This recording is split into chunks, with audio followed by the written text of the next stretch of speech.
Welcome back to the show. It's time for the Gator Country Roundtable. Today's special guest, Lee McGriff of the Gator Radio Network. Lee, good to have you aboard here, and welcome to the Gator Country Roundtable. It's nice to be here. Appreciate the invite. Had some good chats up in the press box last couple of times, and I know you've had a lot of thoughts about this football team, but what games last Saturday. They really dodged the bullet against Arkansas.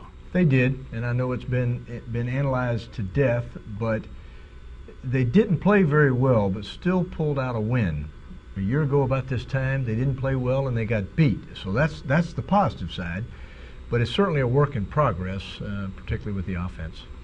Franz, we were talking earlier about the fumbles, and of course Urban likes to carry it high and tight, and the turnover surprised me. How about you guys, Franz? I was really surprised that they turned it over. I thought it was a total lack of focus by the ball club. But you know something, buddy, it reminds me of something Vince Lombardi once said. A good team can play bad and still win.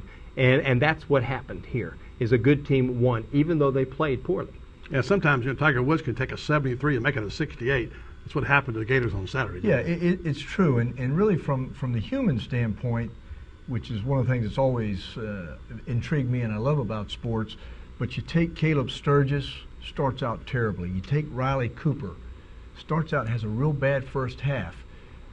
You can fold your tent when you're having adversity like that. You can get down, you can drag, but in the end, those guys were still mentally and emotionally present, as well as still turning it on as best they could physically, and they were part of the solution to win the game.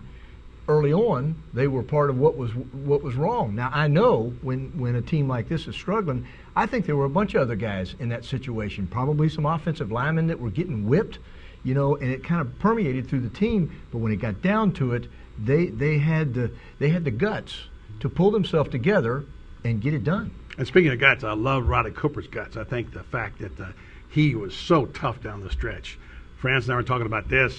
The guy just scratches and claws his way to make a play, as he did in that big key third down, Franz, on that drive where they got the winning field goal. Well, he had 3 catches on that drive. None more important, obviously, than the last one, which was a 12-yarder, when he slips coming down, and he really has to crawl to get back to the ball, and dives in front of a very good cornerback to make the play. But, that's what happens in big games.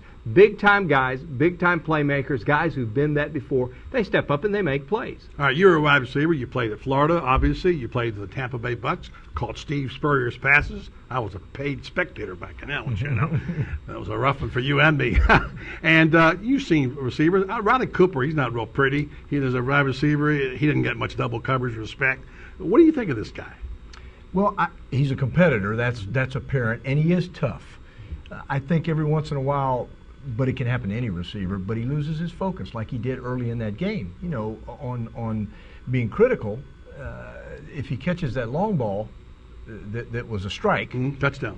And it may change the complex of the game, but or the complexion.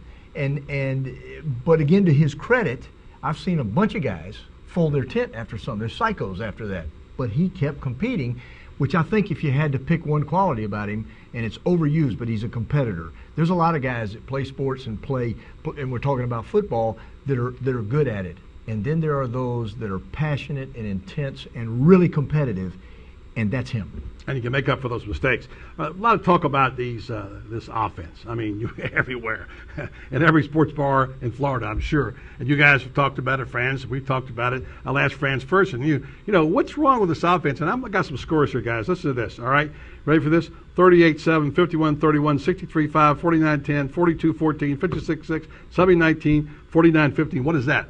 That's last year's Florida Gator football team regular season, right, Franz? Absolutely. All right, this year we see a different story completely, and winning especially 13-3 and 23-20 the last 2 weeks. So what's the difference? Well, you take a first rounder out in Percy Harvin, who was such a dynamic. Percy Harvin created as many plays for other people as he did for himself. And you take the ability that he had to make plays for himself and to create plays for everybody else, because he had to demand such coverage, and you're missing a big part of the Florida offense.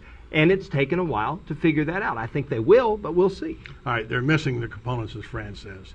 what is the difficulty of this offense is having? Is it just the turnovers? Is it turnovers plus lack of execution in the offensive line? Is it the fact that what is it exactly? They don't have the big strike in their offense. Although we saw Deontay Thompson finally make one. What is the missing component or components in this offense, Lee? Yes. All about. You just named a bunch of them. And really, when you're coaching, there are so many pieces to the puzzle that you can't make it that simple.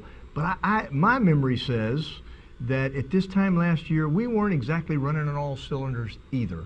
And so maybe we make that move, that maybe Urban's a little more careful than he's going to be in the second half of this season. We'll see. I still think we have players that can do that. Yeah, we'll see in our heart of hearts whether or not Urban turns out to be what he hates or not in his offense, but he likes not taking chances in a close ball game. And, of course, as we know, he holds it tight to the vest. All right, we got about 30 seconds here, guys. Let's get a quick Dan Mullen comment. Franz, will it make a difference? Dan Mullen across the other side of the field Saturday in Starkville? I think if Urban has a chance to run up the score, he's going to do it. All right, give me your thoughts about what Dan Mullen brought to this team, and do they miss it? Well, I'm not sure. I mean, he brought a lot. They won championships with him. You and I both listened to Urban today in the press conference talking about how sharp Dan Mullen is, the fact that he and Urban had been together so long, he could challenge Urban at moments of truth and maybe get Urban to do something that was a little more daring than Urban's instincts.